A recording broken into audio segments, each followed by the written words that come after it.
Welcome to the Set to Lead podcast, the online mentoring platform for emerging and current leaders. My name is Marianne Samdi, leadership coach and talent development expert, and I will be your host. Welcome to the show, Myrna. Today, I know the community has the wonderful pleasure of being in your presence and talking to you today about fostering integrity and authenticity in the workplace.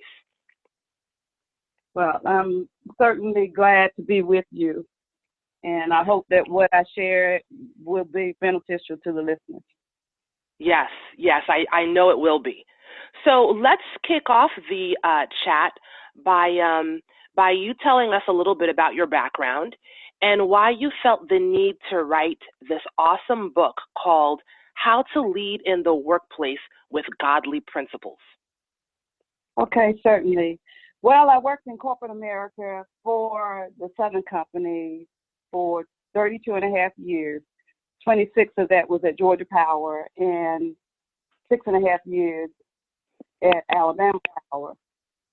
In my entire career, I was in a leadership role. In fact, I was hired into an accounting management training program right out of college, and I received my first supervisory role about a year after on-the-job training.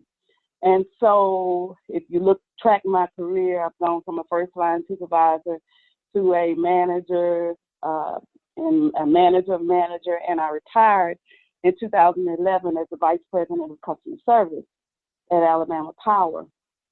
And so I've led all types of people, from exempt, non-exempt, covered employees, administrative, field, office employees, 13 different jobs in that time frame. So I learned a lot about what leadership is and what it should be and what it is not. And so about 7 years after joining the company, I made a change in my life, and that I gave my life fully over to God. Even though I was raised in the church, I decided to really begin to live my life according to biblical principles. And so that applied to everything that I did. And I was preparing a leadership class for my pastor in 2012. And as I finished preparing that class, I was just about done with doing that. I heard the Lord say clearly to me, now I want you to write a book about this and write down some of your experiences as a leader. And so that's how the book came about. It was not something that I had planned in advance. The book was launched in August of 2013. But I knew that I had a lot to share as a leader about leadership in general, but also about leading with integrity, because quite honestly, over those years, I'd seen some things that troubled me. And so this is really, the book really uses examples of things that I personally experienced or personally did that I think are beneficial to this issue about how do you balance your home life versus your spiritual life at work. So that's really how it came about. So, Myrna, I've encountered faith-based individuals in the workplace that lose their sense of teamwork in the name of faith. What are your thoughts on that? Do you think you can be a successful and relevant Christian in the workplace these days? Sure you can. I know that because I was relevant as a Christian in the workplace. And being who I am should never impact teamwork. Your question had to do with teamwork. In fact, it should enhance teamwork. One of the points that I made in the book is, although it is written from a Christian, it is not necessarily a Christian book. It applies to everyone, I believe, because it really speaks of leading with integrity, honor, with respect, with high moral character and values. And it really exhibits the golden rule: do unto others as you would have them to do unto you. So as a Christian, I'm not on my job to preach to people or to convert them. But if I treat all people with dignity and respect, there is a greater likelihood that they're going to respect me and might even want to emulate me in some kind of way, although that's not, my mission. So it really has to do with, caring for people, having compassion, building a unified team. Unity is one of the principles that God expects for us. So if I'm disruptive in a team, or if I'm trying to push my beliefs on other people, that's what I believe God wants. It should just flow from me in everything that I do, or I would be seen as a hypocrite. And as I wrap this up, there is a scripture that says, "Let your light so shine so that others may see and glorify the Father who's in heaven." So my light should shine, and that doesn't mean that I push myself. I don't have to walk around beating the Bible over people's heads and that kind of thing in leadership. In fact, I should not. So. You made a comment to me a while ago about you can be a Christian and not compartmentalize. That's right. Right. Talk to us. Tell us what that means. To compartmentalize means that I basically leave my faith on the shelf. I'm one way at church, and I'm another way at work, and that's impossible if you are really trying to live this thing of faith that I believe in.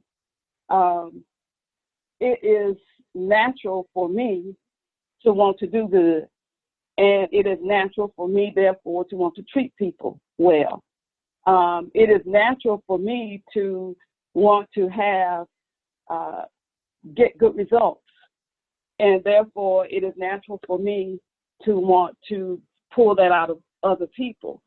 So I do that by, again, treating all people with dignity and respect, regardless of their personal beliefs, regardless of who they are.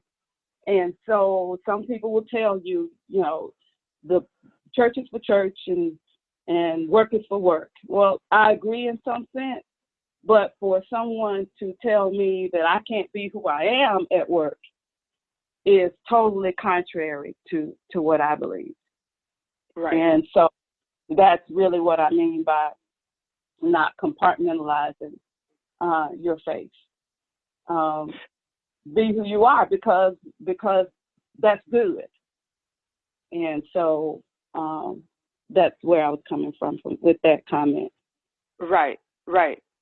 So what are 3 surefire ways for professionals to undermine their leadership integrity?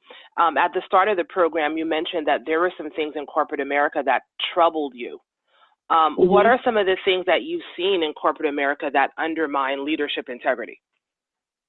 I have seen leaders, for lack of a better way of saying it, I've seen them lie, embellish, being deceptive for their whatever it was that they were trying to achieve. And it really was not hidden. It was something, it was who they became. And for me, that is totally contrary to integrity. I've seen people not be trustworthy. And that goes back to the lying and those kinds of things. How do you trust someone who operates with that type of character? I've seen leaders not lead by example. In other words, they expect for the people that report to them to be a certain way, and they're totally opposite of that way. And they're not walking the walk. Not walking the walk at all. And that is troubling. I've seen people not want to build relationships. So many people say in corporate America that that's not important, but I beg to differ. It is not my purpose to be anybody's best friend, but I want people to get to know me, and I want to get to know them. Because trust and all those things are built on relationships. And then I've seen people simply not do their jobs. Often people are promoted into positions because of who they know, not necessarily what they know.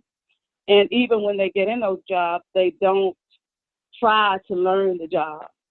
But all they have is positional authority, but not really anything that's based on their integrity. And I think all of those things at some point will lead to a demise, particularly when it comes to a person that has a position based on who they know, because if that person happens to leave and someone else becomes their manager, then there's going to be a problem. And people see when you don't know your job and when you're not performing well. They see, and that negatively impacts your reputation. And I think reputation is totally connected to integrity and character. And that should be important to all of us. Unfortunately, it is not in a lot of cases in corporate America. So those are the things that I would list. So a lot of people don't understand that breaking that trust with your team members or your organization is huge. But for those that have broken trust, what are some effective ways to build that trust back? So once you break trust, it's not all lost. You can regain it. Are there some things that they can do to regain that trust between their team members and their organization? Certainly. It takes time, but it can be done. I think the first thing is to openly acknowledge that you made a mistake. Whatever happened that caused you to break that trust, you have to first acknowledge, and this is in relationships in general, not just at work. You have to first acknowledge that there is a problem and that I made a mistake and ask for forgiveness. Then everything that you do from that point on must be about building that trust. People need to see that you are actively trying to change whatever that negative behavior was.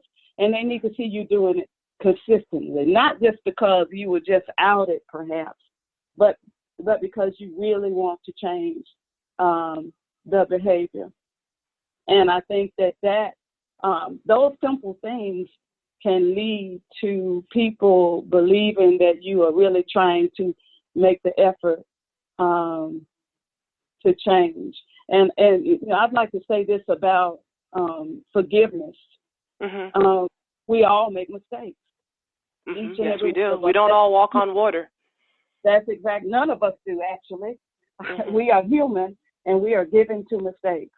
And so when we ask for forgiveness, when we've done something wrong, it is important that people do see our heart and that we and also give us that forgiveness and give us the opportunity to start all over again. I've seen people that have been booted out of jobs for a mistake, not a detrimental mistake, but something that people just were not willing to maybe retrain them or give them the opportunity to make the adjustments that need to be made.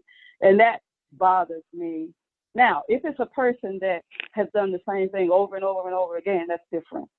But, you know, if this is the first time, then I just think that we ought to be open to allowing another opportunity.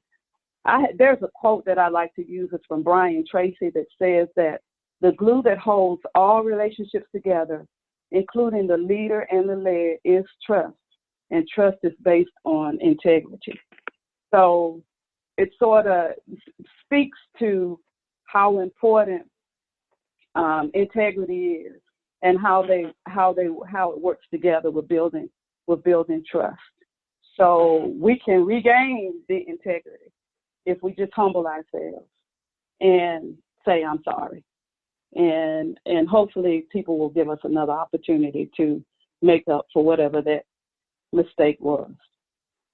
I know. That's really some good advice, but I know a lot of folks out there have a trouble with being vulnerable, especially in the workplace. So that's difficult for them to do. Yes, it is.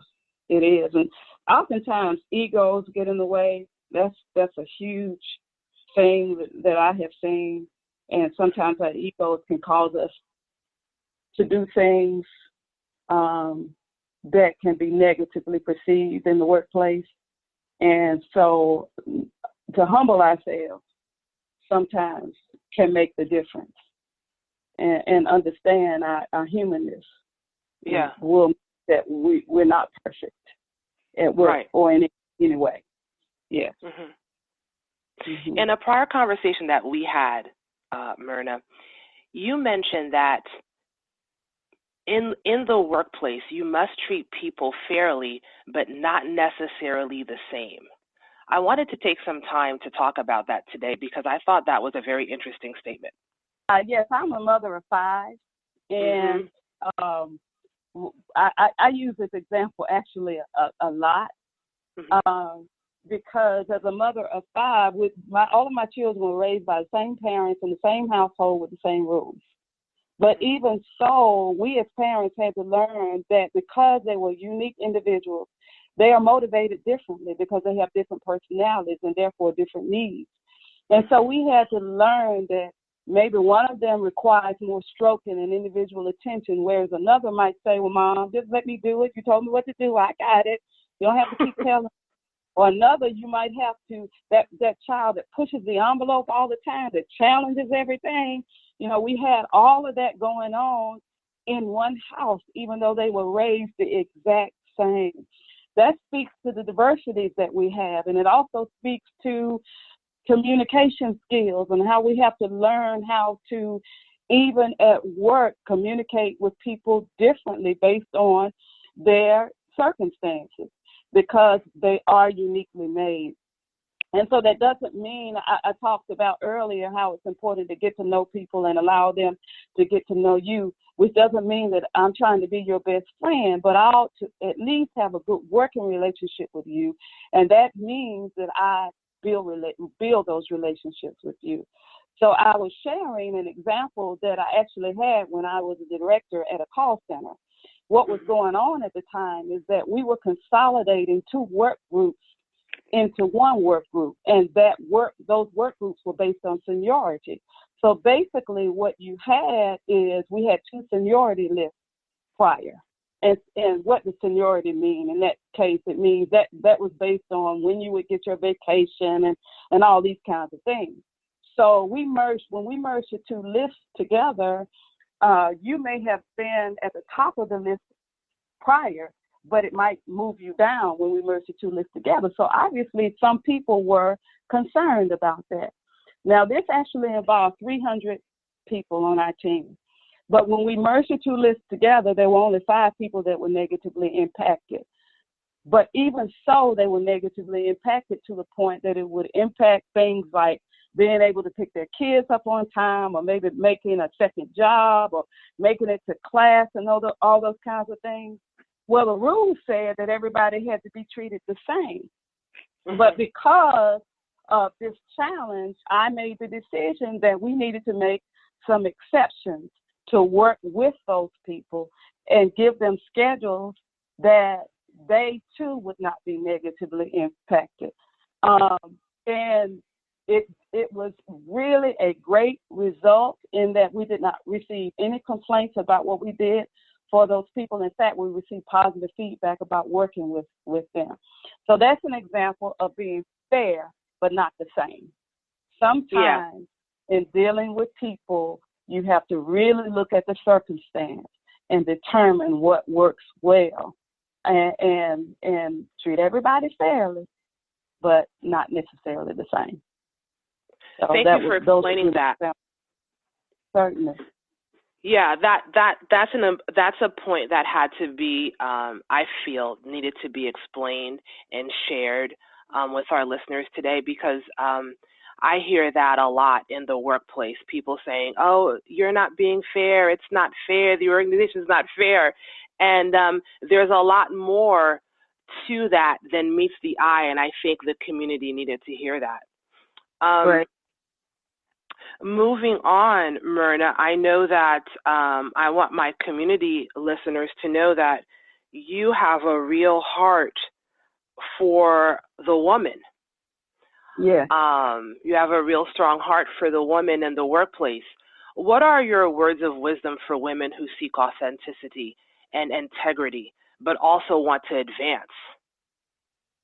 Absolutely. You know, to be authentic is simply to be real, to be genuine, to be who God made us to be and not fake. And that applies to everyone. So my belief, and I don't speak on behalf of all women, but my belief is that God made us to be nurturing and kind and all these kinds of things. And sometimes people in the workplace think that we're no longer supposed to be. Now, we want to advance, and we deserve the right to advance just like everybody else based on our skills, our abilities, and the requirements of the job. But that being said, I don't think that we have to spell out who we really are in that quest. I'm a woman. My natural tendency is to be nurturing and caring. And again, I'm not speaking on behalf of all women, but so I don't feel that it is a flaw. I remember people saying to me, a leader saying to me, "You're just too warm and fuzzy." But he could never say that I didn't get results. He could never say that in the organization that I was leading, that my morale was high, performance was high, all of these things. And I would remind him of that. I am just who I am.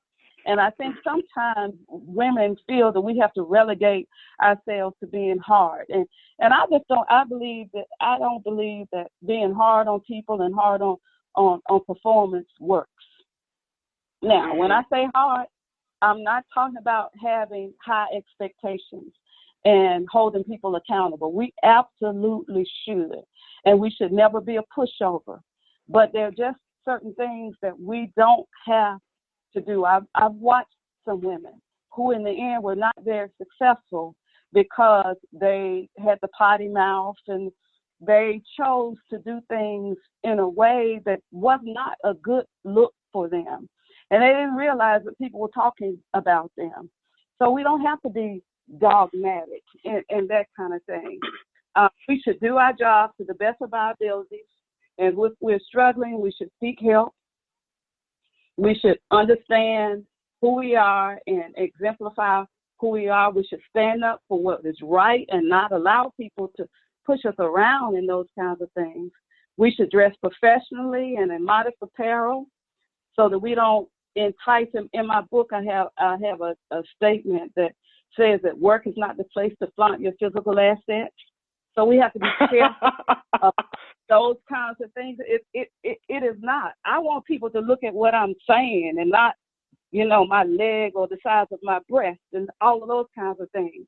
I want to be professional in everything that I do. And then another point that I'd like to make about women is that we should never ostracize men or typecast them or prejudge them.